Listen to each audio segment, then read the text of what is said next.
Good afternoon. My name is Darnell Placewise, and I'm the Public Information Officer for Delta County. As you can imagine, we are receiving a lot of questions with regards to COVID-19 and Delta County's response. We thought we'd gather the medical experts and incident command that are on the front lines of this effort to answer those questions. I will go to introductions now. Robbie LaValle, Delta County Administrator and part of the Unified Command for the EOC. Jody Rober, Chief Clinical Officer for Delta County Memorial Hospital and Incident Commander for the hospital. I'm Dr. Jennifer Craig. I'm an emergency department physician at Delta County Memorial Hospital, and I am the operational director for the incident command for the hospital. Karen O'Brien, Delta County Public Health Director and also Incident Command. Dr. Susan Bright, Medical Director for Delta County Public Health. I'm Dr. Sarah Knudsen, Pulmonary ICU doc assigned at Delta Hospital and Planning Director for the hospital's response to this incident command. Great. We're going to let Robbie LaValle and Jody Rober kick it off with some information. So the first question that Darnell had posed to us is, what are each of the entities doing regarding the entire COVID response? And we're going to have the hospital, the health department, and the county provide this introductory information. The Emergency Operations Center was established and authorized in Delta County on March 17th. And with that operation then set the framework in place for the Unified Incident Command between the Delta County Memorial Hospital, Delta County, and Delta County Public Health Department. This Unified Command then has approached this and has been acting and responding and preparing and planning for as if COVID is here. And certainly we know with the increased numbers today, then our planning and response has been put into action. Up until this day then, Delta County has not only been securing additional supplies for all entities, including equipment, PPE, as far as for the hospital, for all of our assisted living, nursing home, for our emergency response, for our firefighters, and that, but also just securing the individuals that want to volunteer and how they volunteer and what they do. And then our PIOs, our public information officers, again, a combined effort of the hospital, the public health department, and the Delta County, in addition with the city of Delta, have continuously and responsibly put out information so that our community knows what not only the entities are doing, but the updated information regarding testing and preparation. Delta County Memorial Hospital and our associated clinics have been working for the past month to protect our citizens as well as protect our healthcare workers. We have performed, 139 COVID tests, and we have one pending as of this morning. We have established a COVID ward and isolated that from the rest of the hospital, and all of our potential COVID patients have been in that ward. We have a 6-bed ICU that we also can keep at a COVID isolation area, and that entire ICU can become negative pressure so that we can protect, again, the people in the separate rooms and all the visitors. We have limited all of our visitation to the hospital.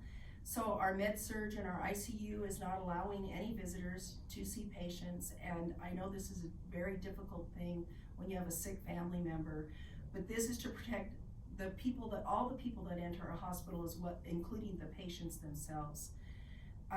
So if you have a family member that is dying or at end of life, we are allowing a visitor to come in for those circumstances. If you're an OB patient, we do allow one visitor or attendant to come with the OB patient. And beyond that, there are no visitors allowed. We have sealed the hospital so that our 3 entrances have someone at the door, and everyone is screened for the possibility of having an active coronavirus case. Everyone is asked to place a mask on before they enter the hospital. And if they do screen positive, then we ask them to see their healthcare provider. All of our clinics have introduced a separate entrance for respiratory patients so that the respiratory patients and the other patients do not mingle. And our ER has done a similar thing. They have divided the ER in two. So one side of the ER only sees respiratory patients, also has negative pressure rooms available, and the other side of the hospital, the ED, will see the other non-respiratory patients. So I've also feel that we have worked very highly with a unified command, and that it's been a really positive thing. The county purchased an ozone generator for Delta Hospital and the first responders to utilize, and we have been getting that up and running, testing it to make sure that it works appropriately, as well as we're looking at hydrogen peroxide decontamination processes, and we'll have those up and running as well, so that we can reuse personal protective equipment, and as well as N95 masks, gowns, surgical masks, and that have been made for us as well. We have also had a community response, a tremendous community response, making cloth masks, and some of those have a place where we can put filters, and many of them are made out of surgical drapes so that they can be used just like a surgical mask. And we are greatly appreciative of the community members who have gotten together to do that for us. Delta Hospital has 2 pulmonologists that are critically care trained and can work as intensivists as we deal with these respiratory patients that come in, and this is very unusual for a small community hospital. We're extremely grateful for the professionalism. We have 68 highly trained professional and physicians that are engaged and helping us come up with solutions and making themselves available as this crisis expands in our region. So I think we're continuing to meet every day. We have an incident command meeting every day at 9 in the morning and review anything new that we need to be doing or completing. Karen, would you like to give us an update with regards to the health department? Absolutely. Delta County Health Department took steps early on to prepare for this outbreak. We had gathered a epidemiology team at our health department, the Department Operations Center, and we started this back in January. We had really the advantage of looking at a lot of countries and counties that were ahead of this outbreak, and we were able to really study and look at the things that they were doing. So it really helped in our preparedness, as well as reviewing our pandemic plan and just learning as much as we can from all the other countries and counties that were ahead of us. The Emergency Operations Center, I think, has been really very, very helpful to us and to our community, in that we meet with all medical partners and all law enforcement at that emergency center. We're able to share information and be on the same page. We meet twice daily, and that's by phone call to be able to keep our social distancing in place. We also were, the real advantage of that was to get personal protective equipment out to all medical providers and healthcare workers as soon as we could. The Delta County Health Department had a really small cache at one time, and we distributed that early on. And since then, we've received 2 other shipments from the state health department, as well as from some federal sources. And we're distributing those supplies out. And it's just really great to be able to have such a cohesive force that are on that emergency operations team.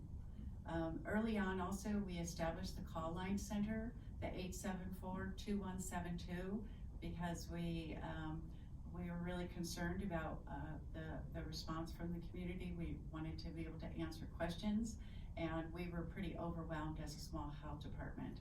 So we did that at the county level, and if you have any questions, that line is still in operation and will continue throughout the duration.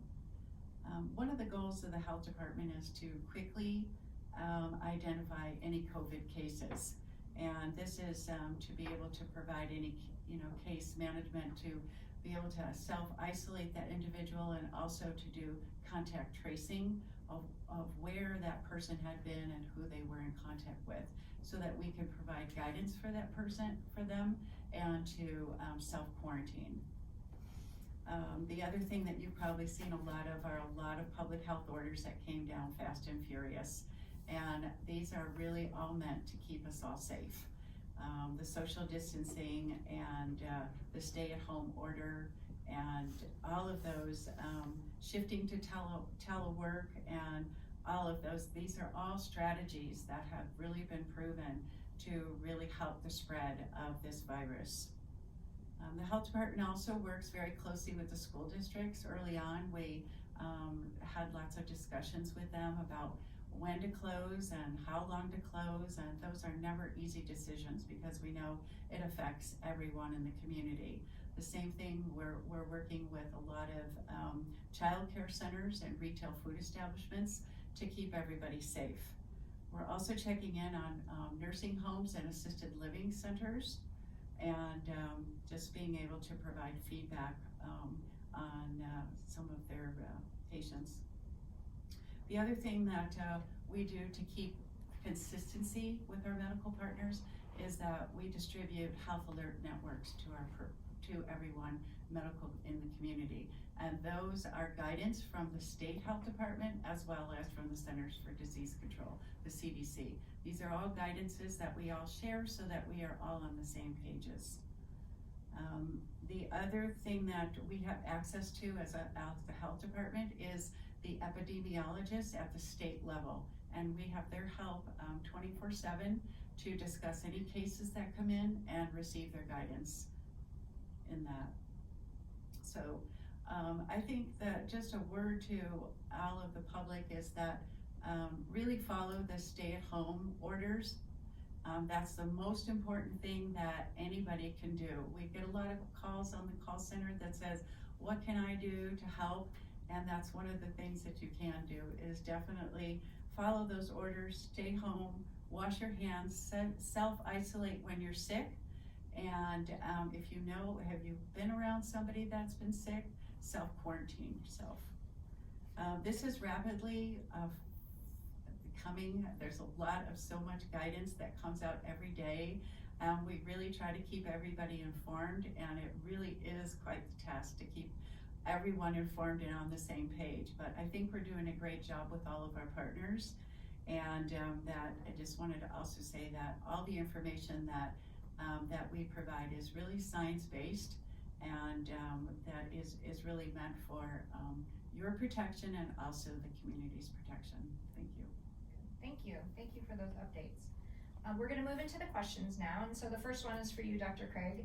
What are the hospital and the personal care providers seeing in terms of symptoms as well as hospitalizations?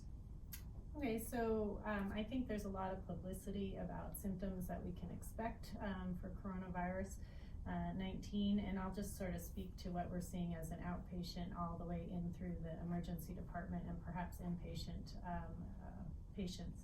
So in the outpatient setting, our clinics are set up to see sick patients, as Jody mentioned.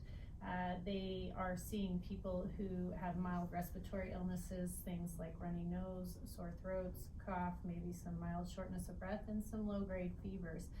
Those people are being seen and evaluated and potentially sent for testing if they are more severe or are in a high-risk category, such as greater than 65, having immunodeficiency, or pregnant women, or healthcare workers, critical healthcare workers. So those patients are sometimes being tested for coronavirus. If people are moderately ill, they are more often sent to either our urgent care or the emergency department. At the emergency department, you can expect, we just set up a medical screening exam tent, and this will start today, where we will meet most people out front, and if you are mild to moderately ill, you'll be evaluated in that tent with a full set of vital signs, including a temperature, and probably have an exam either by one of our trained nurses or our emergency department physicians, and determine whether you need to be seen in the emergency department or if you can be given some instructions and sent home and continue your treatment at home. This is to protect not only our healthcare workers, but you as patients and your patient's family. We hate to have you come into an area where we do have sicker people. And so that really is to protect everybody. If you do enter the emergency department, you'll be provided with a mask. We also have a visitor policy. We're not allowing any visitors except in special circumstances, as Jody mentioned. In the emergency department, we're seeing more moderately ill people with higher fevers, maybe more shortness of breath, cough, fever. The interesting thing about coronavirus is it can present in multiple different ways, so it's affecting different organ systems, and we're just taking the precautions we need to with anyone who we suspect may have it in order to isolate and protect everybody involved. And then from the emergency department, we make the determination of whether or not you can go home or need to be admitted as an inpatient, and certainly our inpatient teams are well qualified, excellent physicians, and they will continue the care and isolation and precautions beyond the emergency department. Great, thank you. This next question is for you, Dr. Knudsen. Can you talk to us about why there's not more testing going on and why testing isn't a treatment?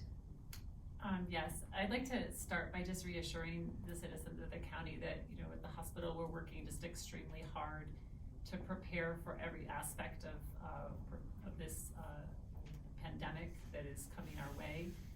We've had the enormous benefit of some lead time in order to establish policies and protocols that will allow us to manage these patients in a more seamless and effective way. With respect to testing, anyone that's been following the news, I'm sure, is aware that there's been a great deal of national consternation as far as the availability of testing, as well as the delay in results of the testing. Just to provide some brief baseline information, there's basically three sort of kinds of tests that can be considered in this setting.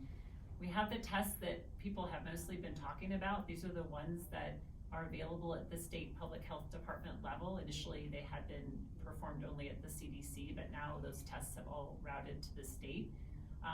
And what we have found is when we send those tests, the return time on results, as the state has been able to catch up with its backlog and improve its streamlined process, our return on those test results has diminished to a 48 or 72 hour window. So that's improvement even over since the time that we started initially. There are some rapid point of care type test results that people have been very excited about. There's two primary manufacturers of these tests. We are very avid to all the information that comes available for these types of opportunities, and we'll be able, hopefully, to implement them as soon as they're available to our facility. The other type of tests that people have discussed are the antibody tests. These aren't really useful in the acute setting for patients who are ill or have been exposed to patients that are known positive COVID patients, but more useful in sort of retrospect with respect to epidemiological data. So the test that I'd like to speak about really is what we have in our fingertips right now, which is the one that's done at the state, that is essentially a test that assesses for genetic material of the virus. Delta County recognized early on, as did many other like facilities, that our supply of these testing reagent kits was quite limited. And as a result, we put very strict criteria into which individuals would receive access to these tests.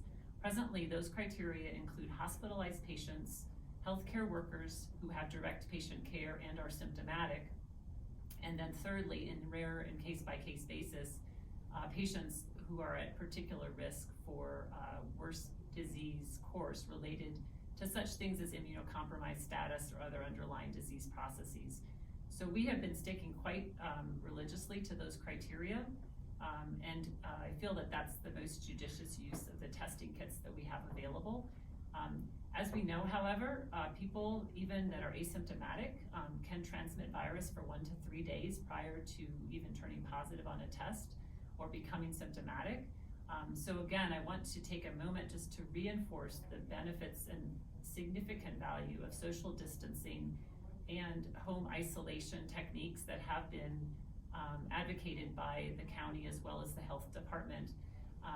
These types of techniques, I think, are especially beneficial in a community of our geographical spread and low population density. And it may be the key to allow us, as your healthcare providers, to more ably meet the healthcare demands, the flattening the curve concept, where basically the prevalence of cases are sort of pushed out in terms of their rapidity of their surge. And this is the type of thing that the average citizen in Delta County can do that will really help us meet the healthcare needs related to this pandemic. Thank you. And so we've talked about it a lot so far, but Dr. Wright, I'm wondering if you want to expand even further on the notion of social distancing and stay at home and flattening the curve. Sure. Social distancing, as Dr. Knudsen just mentioned, is so important. It's the one thing that we can do to slow this down. That gives us a better chance of protecting our most vulnerable citizens, those with immunocompromised or at older ages or have other risks for developing more serious illness. And the other thing, as Dr. Knudsen mentioned, is that can slow down the rate of the spread. That will allow our healthcare providers, who as you have heard, are so well prepared for this epidemic, to take the best care of our community members and not get overwhelmed. The best thing you can do is stay at home. If you must go out, make sure you're staying about 6 feet apart from your fellow community members. And this will help us slow the spread. Do your part, stay apart, and don't forget to wash your hands. Karen, do you want to talk about isolation and quarantine and the difference between the two? Okay, so self-isolating is when you're sick, you want to self-isolate from other people. And the rules is to stay away about 7 days, and also 3 days after you've had a fever. So, and then a self-quarantine is that if you've been around someone that's sick, they don't necessarily have to test positive, but you know that they're sick, they have symptoms that are related to COVID, you want to self-isolate, you quarantine yourself for 14 days. And this is really gonna help to prevent the spread to other people. Because the last statistic, and correct me if I'm wrong, doctors, but I think they said that for every person that has symptoms or tests positive, you can spread it to 4 or 5 other people. So that is why it's so important to do that self-quarantine. Perfect, thank you so much. So recently there's been some talk about an alternate care site plan. Would you like to talk about that, Jody? I'd be happy to. So the state of Colorado has asked all hospitals to look at our ability to expand, and they have discussed possibly having a tiered level of care, and want all hospitals to look at tier 3 and tier 4 patients. Could they be placed somewhere outside of the hospital? So Delta County Memorial has always had an emergency plan ever since our new hospital was built in 2004. And our alternate site, our first alternate site, is the old hospital across the street.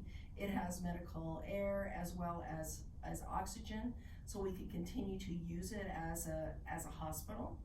And so that would be our first choice. We are also working with our community partners, looking at sites off of campus as well, and how we could access beds and concentrators for oxygen, those kinds of things. So we've been actively searching for that. We are also looking at our ability to expand our ICU. As I said, we have a 6-bed ICU. We think we have the potential to really grow to potentially 18 to 20 bed ICU. We have 10 ventilators, and we also have anesthesia machines, 4 of them that could be converted to ventilators. So we have quite a bit of ventilation, and we have also had community members donating BiPAP and CPAP machines to us, and we're very grateful for those donations, because those can be used for people at home as well once they're discharged, or if they need it prior to, for these people who are at home in isolation. So we have quite a bit of ability. We also have a highly skilled respiratory therapy team that's ready to help us address these issues. So and additionally, some of the things we've done, all of our clinics are telemedicine capable at this time. So our patients have the option of setting up a telemedicine visit rather than coming into the clinic. Our ED has the ability to assist EMTs out in the field and the community if they have a patient they want to discuss through telemedicine as well. And our home health has the ability to do remote monitoring as well as telehealth. And so we have set up a COVID team for from our home health that they're actually told me they're assessing a pediatric patient today, and they're not going in the home, they're standing outside on the porch and the patient's inside so that they can assess the patient from a distance. And the family was comfortable with that, and the providers feel that it was an appropriate assessment. So we have looked at many options of how to offer care in a more distant manner.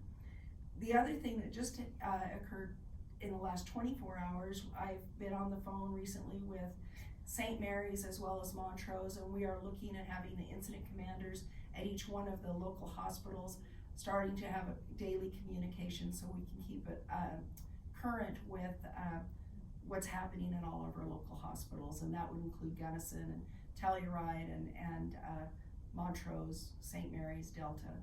So we're trying to make sure we're aware of our resources. There is a resource called EM Resource that the state of Colorado has had for years, and every hospital in the state daily, twice a day, puts how many patients, how many beds they have, how many COVID patients we have, so that St. Mary's, our regional centers, and other hospitals know how to be prepared.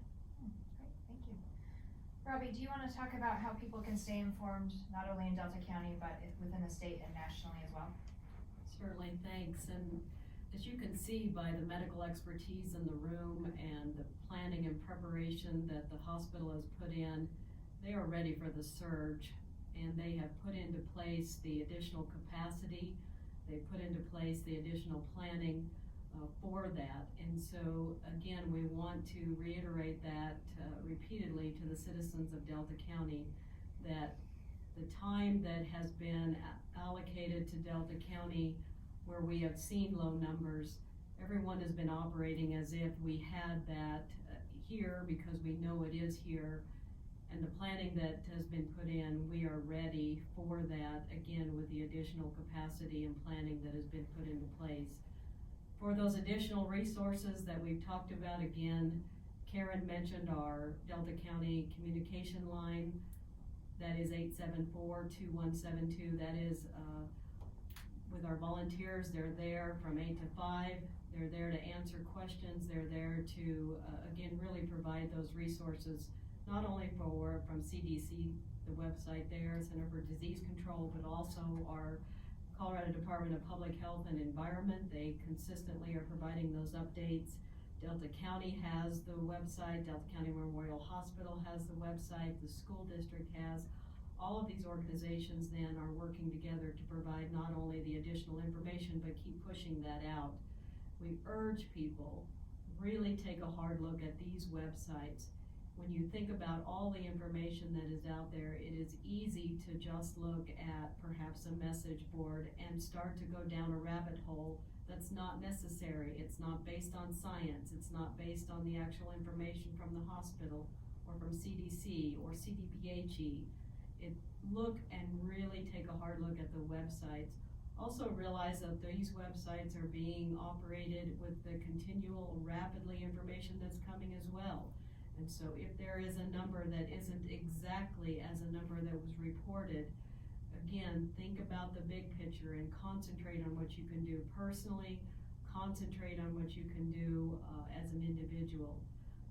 These websites are there to provide you the science-based information. It's also to acknowledge the information that you as Delta County have stepped up and provided. You as Delta County have said, we want to help. And you're helping with meals, and you're helping with the gowns and the masks and everything that has been asked. Delta County citizens have stepped up. And so you'll also see on the social media sites for the county, for the hospital, for emergency management, for the sheriff's office, you'll see that acknowledgement and that celebration, because that is who Delta County is. We step up and we help. We certainly want to thank that. But please concentrate on the science-based information and do not go down the rabbit hole of certain sites. So thank you for that. We also want to just switch gears slightly and talk about the economic crisis. You have the medical expertise in this room, but Delta County knows that this is going to have a significant economic impact to this county and the surrounding region. And we have a solid team that has been in place again since the beginning to really help our businesses. They're on the phone today as we speak to really walk businesses through that Paycheck Protection Program that has started at the federal level and how to access those funds. They're helping those businesses find supplies when it comes to additional cleaning supplies and that. So then, that's the answer to the medical side here, but we're also addressing the economic side that'll be here for not only current, but for the months to come as well. Great, thank you. Are there any last thoughts from Incident Command you'd like to share? Excuse me, I would like to say thank you to our community for all their efforts, for heeding the message and following through with social isolation, with distancing, with wearing masks, not visiting your loved ones when they're ill. I know these are not easy things to do, and we appreciate the help you're giving us. We also appreciate all those seamstresses that have been working their fingers to the bone to make sure we have masks. This is a homemade mask that looks just like a surgical mask and made out of that same material. People are out there really helping us. They're making surgical gowns, they're making face shields, and it is making a difference. It will save healthcare providers, and we greatly appreciate that. I would like to personally thank Dr. Jen Craig. She has gone above and beyond since this has started, working with outside community members, our EMS services, and she works nights and then works all day long on this. I would also like to thank Dr. Sarah Knudsen. She also has been working day and night to make sure we are prepared as an inpatient unit and working on services, these alternative sites and services. She's worked very closely with hospice as well. And we are working with our community neighbors and our frontline workers. And this is a time where people are uncertain of their exposure level. And these healthcare workers are going to work every day, and they are taking a risk for your health and for the safety of this community. So I am extremely grateful to all of them and to Delta County in general. Please take care of your neighbors. If they need groceries, keep them out of the grocery stores, keep them out of the public eye as much as possible. And thank you all, and stay safe. I want to reiterate again, just the tremendous outpouring we've seen from the county has been heartwarming, and it addresses the needs, it looks at the big picture, and it really is taking care of those individuals that we want to keep safe. And so again, just a sincere thanks. And also I want to thank the medical team here, not only in the room, but the hospital as well, the medical team and the community individuals at our public health department. There's been a tremendous number of hours. Our emergency manager, Chris Stewart, has been here day and night, working tirelessly as well, just organizing and all of that. And so I want Delta County to know they've got a great team that has been working for them 24/7 to address this. We hope that the surge doesn't come here, but we want you to know that this team, the community, the health department, the county, the medical side, has been here now, has been in the past, is here now, and will be here for the future. We're in this for the long marathon, and we've got a lot of issues to address, but this is the right team to address them. Karen, do you have any final thoughts? Wow, there's been so much said already, but I just want to emphasize that all the volunteers are very much appreciated. During this time of need, people really have stepped up and come forth, and that looks really great. I'm very proud to be in Delta County at this time. Just do your part too. It's going to really help everybody in this community. So thank you. Great. Well, I want to thank all of you for taking time out of your very busy schedules to come here and help us provide critically vital information to Delta County citizens. We hope you enjoyed this video. If you have any questions, please give us a call at 874-2172. Otherwise, stay safe, stay healthy, and stay apart, but still love each other. Have a good day.